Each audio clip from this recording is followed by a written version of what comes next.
ستاندەر بەشێکی دیکەی نهێنی شکستی دانوستانی بەغدا و شاندی هەرێم لەسەر دەستپێکردنەوەی نەوەدا ئاشکرا دەکات. پێشنیارێکی نوێ لەبارەی پۆستی پارێزگاری کەرکووک هەیە و یەکێتیش هەڵوێستی خۆی ئاشکرا دەکات. هەواڵێکی ناخۆش لەبارەی دامەزراندن لەبارەی ڕاگررتنی پرۆسەی دامەزراندنی نوێ داواکاریەک لە حکوومەتی عێراق دەکرێت. سڵاوتان لێبێ لە ستاندەرەوە گرنگترین هەواڵەکانی ڕۆژتان پێشکەش دەکەین.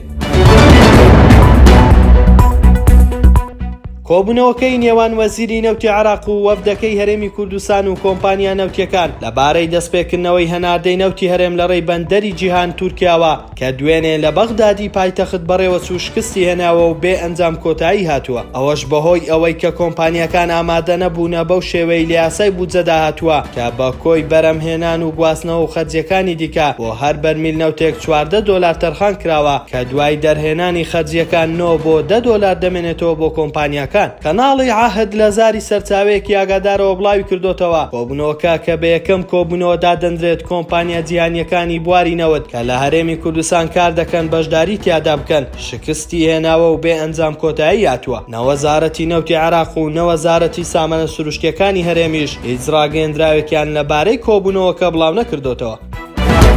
سەرۆکی لیستی یەکێتی لە ئەنجومەنی پارێزگای کەرکووک ئاشکرای کرد حیزبەکەیان بە پێشنیاری دەسا و دەستکردنی پۆستی پارێزگاری کەرکووک بۆ ماوەی 2 ساڵ لە نێوان سێ پێکهاتەی سەرەکیەکەی پارێزگاکە ڕازی بووە. ڕێبوار تەها سەرۆکی کوتلەی یەکێتی لە ئەنجومەنی پارێزگای کەرکووک لە لێدوانێکی ڕۆژنامەوانی داڕایگەیاند یەکێتی ڕەزامەندی دەربڕیوە لەسەر دەستا و دەستکردنی پۆستی پارێزگاری کەرکووک بۆ ماوەی 2 ساڵ لە نێوان پێکهاتەکانی کورد و عەرەب و تورکمان و بەشداریکردنی سەرجەم پێکهاتەکان لە ئیدارەدانی پارێزگاکە. ناوبراو ڕوونیشی کردوتەوە چاوەڕێی وادەی سێم کۆبوونەوەی لەگەڵ محەممەد شیع سوودانی سەرۆک وەزیران دەکەن بۆ سەرپەرشتیکردنی گفتوگۆکان کە ماوەی 2 هەفتە مۆڵەتی بەلایەنەکان داوە کە دوای جەژنی قوربان کۆتایی دێت.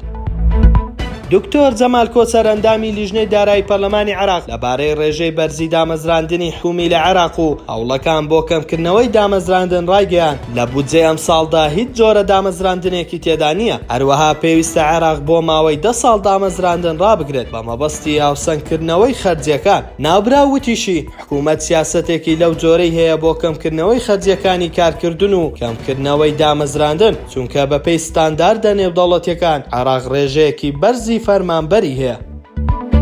ستاندەر نویزمان پێشکەشکردن شاد و کامەران بن.